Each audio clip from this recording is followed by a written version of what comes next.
नाज़रीन welcome back after the break. Azeem Ahmed Alvi साहब हमारे साथ मौजूद हैं, मुशीर हैं KCCI के। अजीम साहब, आपकी जानिब बराह रास्त आता हूँ सवालों के साथ। बात यह है कि तमहीद में तो मैंने बहुत सारी बातें कह दी और मुझे पता है कि आपका दिल भी शायद मचल रहा हो कि किसी तरह शब्बर जैदी साहब का जवाब भी आपसे ले लें, लेकिन अभी फ़िलहाल हम तवानाई शोबे के मुतलिक बात करते हैं जिस पर आपकी महारत भी है।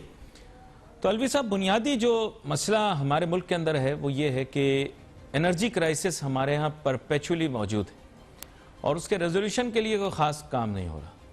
कभी हमारी रिलायंस किसी जानिब और कभी किसी जानिब हो जाती है।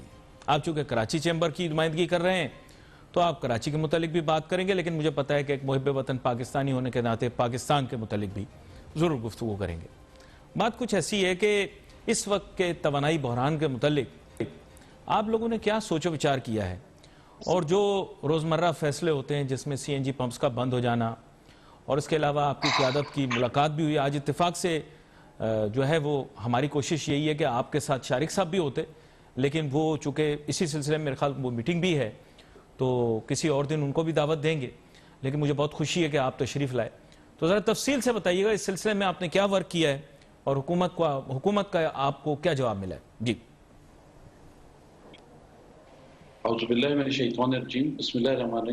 First of all thank you Ali कि आपने मुझे मौका दिया कि मैं कराची चैम्बर का व्यू जो है वो नाज़रीन को और आपको बता सकूं। अली, ये जो गैस का शॉर्टफॉल है ये कोई नया मसला नहीं है। ये हम 2009-2010 से इस चीज को देखते आ रहे हैं। मसला ये है कि हर साल ये बढ़ता चला जा रहा है। आप अगर और सॉरी टू से किसी भी डिपार्टमेंट को, किसी भी गवर्नमेंट ऑफिसर को कोई फर्क नहीं पड़ रहा। वजह यह है कि उनकी जो भी पैकेज है, उनकी जो भी सैलरीज हैं, उस पर भी कोई फर्क नहीं पड़ रहा। फर्क पड़ रहा है जो आदमी इंडस्ट्री चला रहा है, फर्क पड़ रहा है वो आदमी जिसको गैस की जरूरत है। इनके लीकेजेस, UFGs इतने ज्यादा हैं कि इनकी जो ये शॉर्टफॉल है बढ़ती चली जाएगी क्योंकि उस पर कंट्रोल नहीं। आज इन्होंने उन फैक्ट्रियों को गैस की सप्लाई बंद कर दी है जो गैस, जिसको हम अपने कैप्टिव पावर कहते हैं, जो कि गैस को यूज करते थे बिजली बनाने के लिए। जी जी। क्या आपने कोई डेजिग्नेटेड लाइन अलग दी हुई है कि आप उनकी सप्लाई बंद कर सकें? आपकी लाइनें तो वही हैं। इतनी पुरानी लाइनें पड़ी हुई जिनमें लीकेजेस हैं, जिनमें 100 तरह की प्रॉब्लम है। अभी आपने भी अपने चैनल पे चलाया, डिफेंस में लाइन फट गई, डिफेंस फेज 2 में। ये इसका पूरा ओवरऑल होने की जरूरत है। हम बिल्कुल जनाब गवर्नर साहब के पास प्रेसिडेंट साहब आए हुए थे, उन्होंने हमें कॉन्फिडेंस में लिया और वो उस पर आज सुबह भी उनकी हमारी क़यादत से जुबैर मोतीवाला साहब से उन्होंने बात की। हमारे प्रेसिडेंट शारिक वोरा साहब से वो इन कॉन्टैक्ट हैं और उन लोगों की कोशिश है कि ये मसला सॉल्व हो जाए। लेकिन क्या जरूरी है कि दाखाना थोड़ा गलत है। माजरत सर, वो दाखाना थोड़ा गलत है। मेरा एक दोस्त था पहले कराची चैम्बर में बड़ा एक्टिव रहता था, वो मुझे कहता था यार कि अगर मतलब कोई कस्टम से काम कराना है तो फिर वो ग्रेड 17 वाले अफसर के पास ही जाना पड़ता है, तो DG या मेंबर कस्टम के पास जाने से कोई फायदा नहीं है। ऐसा मेरी राय है, हो सकता है मैं गलत कह रहा हूं। ये गवर्नमेंट आम लोगों के लिए पोर्टल लेकर आ रही है, ठीक है, और इनका कोशिश ये है कि मामला बेहतरी की तरफ जाएं, which I agree they are doing their work. लेकिन क्या ये जरूरी नहीं है कि एट द राइट टाइम चीजें एक्ट की जाएं, एट द राइट टाइम उस पर अमल दरामद किया जाए? आपके पास माशाल्लाह इतने जबरदस्त मिनिस्टर्स मौजूद हैं, आपके पास उमर अयूब साहब है, नदीम बाबर साहब हैं। एक सिंपल सा मसला था, आपके सामने कोविड से इतनी इंडस्ट्री सर्वाइव करके आई है, इस वक्त तो उनको फैसिलिटेट करना चाहिए ना कि सर जो फाजिल वुजरा होते हैं जब वो बिजली के ऊपर तवानाई नहीं, फाजिल वुजरा की जब प्रेस कॉन्फ्रेंस देखता हूं मैं बिजली के ऊपर, तवानाई के ऊपर, तो वो तो कहते हैं बिजली भरी है मेरे अंग अंग में। तो बेसिकली क्या है कि वो तो कहते हैं कि बिजली तो बहुत है हमारे पास जनाब। ये सब पता नहीं कौन सी बातें कर रहे हैं। मैं भी वही सोच में पड़ जाता हूं कि वो जो बादशाह था कहता था कि जनाब डबल रोटी नहीं है तो कुछ और खा लो। तो मुझे बात समझ में नहीं आई। वो उनका तो जब भी प्रेस कॉन्फ्रेंस देखते हैं हम कहते हैं सिस्टम में बहुत कुछ है। जी सर, मैं तो बिजली के बारे में ये कहूंगा कि ये दिया बादशाह डैम है और इनके पास जो अभी इन्होंने कैनप 1 इनका ऑब्सोलीट हो चुका है, लेकिन कैनप 2 कैनप 3 जॉइन करने जा रहे हैं। अगर ये अपने सिर्फ डिस्ट्रीब्यूशन पे काम कर लें कि इनका डिस्ट्रीब्यूशन अपग्रेडेड हो जाए तो बिजली इन आने वाले दिनों में मेरा ख्याल में सफिशिएंट हो जाएगी इंशाल्लाह ताला। फिर जाहिर सी बात है अब बिजली की चाइनीज पैदावार के बहुत सारे और तरीके आ चुके हैं। सर वो जो पाक चीन दोस्ती शूशा चूचा हम लोग करते रहते हैं, वो चूचा शूशा वाले जो हैं वो कहते हैं हमसे पावर प्लांट ले लो पुराना।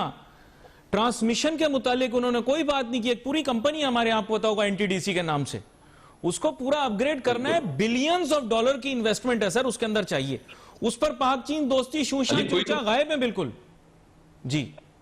उस पे बिल्कुल आप सही कह रहे हो। उस पे यही कराची चैम्बर का यही स्टांस है इस पे कि जी जो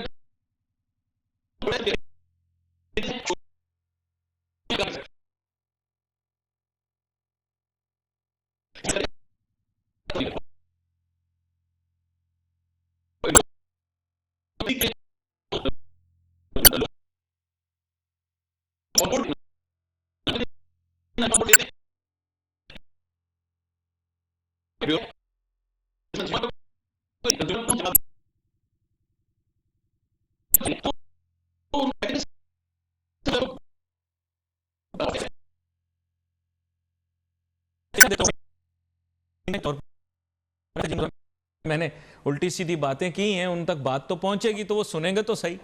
तो मैं ये कहता हूं सर कि सजेशन ये कि केसीसीआई के मेंबरान कोशिश ये करें कि किसी तरह प्रेशराइज करके, और यहां की कराची की बिजनेस कम्युनिटी भी, कि एसएसजीसी के बोर्ड पर भी आप लोग मौजूद हो। मैंने शारिक साहब को पिछली दफा कहा था कि बोर्ड पर भी प्रेसिडेंट भी मौजूद हो और एक एडिशनल नॉमिनी भी हो।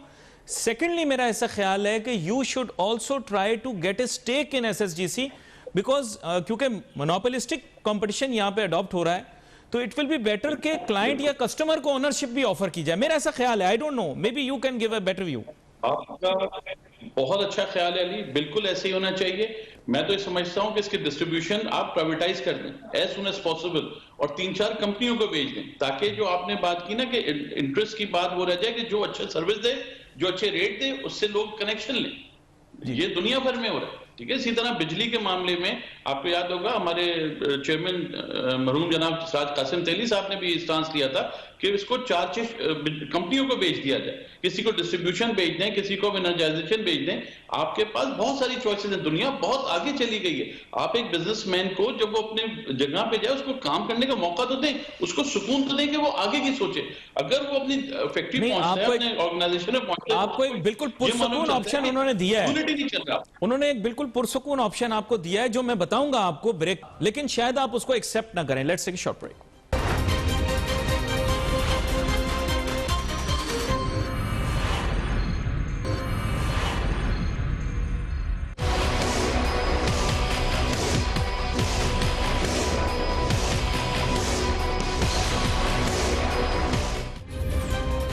नाज़रीन welcome back after break. Azeem साहब से बात हो रही थी, ब्रेक पे जाने से पहले मैं इनके सामने रख देता हूं। हुकूमत ने सर आपको एक अल्टरनेटिव दिया है, लेकिन वो आपको कबूल नहीं होगा।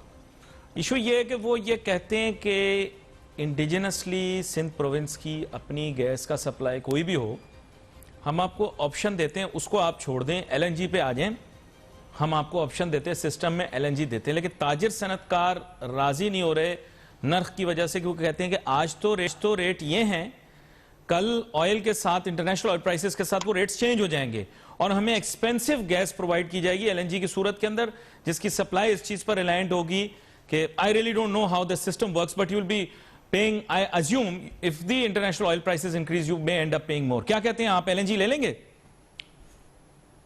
लेकिन सर अगर ऐसी बात होती अली, तो अनइंटरप्टेड सप्लाई की जो उन्होंने बात की थी कि नवंबर, दिसंबर, जनवरी, फरवरी आपके रेट हम बढ़ा रहे हैं और आपको हम अनइंटरप्टेड गैस सप्लाई देंगे, वो क्यों नहीं हुआ? एक चीज इन्होंने डॉक्यूमेंटेड, एक चीज इन्होंने बैठ के बिजनेस कम्युनिटी के साथ, हमारे चैम्बर के लीडरान के साथ बैठ के एक चीज डिसाइड की कि जी हम आपके रेट बढ़ा रहे हैं फॉर दिस 4 मंथ्स और हम आपको अनइंटरप्टेड सप्लाई देंगे, आप ऑर्डर्स पकड़ें, आप अपनी फैक्ट्रियां चलाएं, डोंट वरी अबाउट एनीथिंग, हमें गैस नहीं मिल रही। बात इसकी देखें, फिर वही बात है कि एक कमिटेड होने की बात है। आप भी जानते हैं अली कि अब दुनिया वर्चुअल हो गई है, दुनिया जूम पे ऑर्डर्स पकड़ी है, वेबिनार्स हो रहे हैं, ये ऑर्डर्स प्लेसमेंट का टाइम है। बायर से जब हम बात करते हैं तो उनको मालूम है इस वक्त यहाँ गैस नहीं है, वो आपका पिछले साल नो डाउट एक्सपोर्ट अच्छी गई, लेकिन अब ऑर्डर प्लेसमेंट का टाइम है। ये गवर्नमेंट के अगेंस्ट जा रही है ये पॉलिसी, जो उनकी एनर्जी पॉलिसी है। इस वक्त जो शॉर्टफॉल आया हुआ गैस का, ये आपको एक आध महीने की नहीं चोट पड़ेगी, आपको पूरे सीजन की चोट पड़ेगी। और एक बार जो बायर चला जाए वो पलट के उसको वापस लाना नामुमकिन होता है। उसके पास हमेशा ये इश्यूज होते हैं कि तुम्हारे मुल्क में तो ये क्राइसिस चलता है, तुम्हारे मुल्क में तो इस टाइप के क्राइसिस चलते हैं। बड़ा सिंपल सा, इनको जो भी, अब तो मेरा ख्याल में लेट हो गए। देखिए सर्दियों में हर साल गैस शॉर्ट होती है, इसका यूजेज बढ़ जाता है, सर्दी बढ़ जाती है, केपीके से लेकर गिलगित बल्तिस्तान से हर जगह बर्फबारी हो रही है। क्या ये इनको ये चीज नहीं मालूम है? अच्छा इनको अजीम मालूम है। साहब, मैं तो सिर्फ सिंपली पूछता हूं, जो लोग बैठे हुए गवर्नमेंट में, वो इतने सालों से उन्होंने क्या प्रोग्रेस, मैं बताता हूं आपको क्या प्रोग्रेस थी कि थोड़ी अगले साल हम इसको और बेहतर कर लेंगे। अंदर की थोड़ी बात आपको बताता हूं। असल में क्या है कि ताजिर बिरादरी अब तबकात में बट गई है, और तबकात के अंदर इस तरह की चीज आ गई कि फेडरेशन चेंबर्स वगैरह अलहदा हो गए हैं, और एक नया तबका जिसे हम कहते हैं एलिट, बिजनेस एलिट, वो क्रिएट हो गई है। वो आप लोग भी अमीर हैं, कोई अल्लाह ताला का दिया आप सब लोगों के पास बहुत है, मुझे पता है कराची चेंबर वालों के पास भी नोटू पैसा बहुत है, लेकिन ये एक जो मखसूस एमएनसी कॉन्ग्लोमरेट कल्चर है ना, ये प्रियोरिटी ले रहे हैं आप लोगों से। और बेसिकली वो जो आप बात कर रहे हैं ना, government is not perhaps trying to negotiate with you, perhaps they are negotiating with them. अब मुझे नहीं पता क्या रीजन है उसका। एक रीजन ये भी हो सकता है कि आप लोग हर एक से उलझते हैं, जो आता है कराची चेंबर में उससे उलझ पड़ते हैं। अब देखिए शब्बर साहब ही ने पुराना बदला उतार दिया जब उनको मौका मिला, तो इस तरह लोग पुराने बदले उतार रहे हैं यहां पर, मुझे लग रहा है, आई डोंट नो। नहीं, शब्बर साहब का इशू तो देखें कुछ और इशू है। आप भी एक चीज मानेंगे, पूरा पाकिस्तान एक चीज मानता है कि सिराज अली साहब जितने बोल्ड, जितने ब्रेव और जितने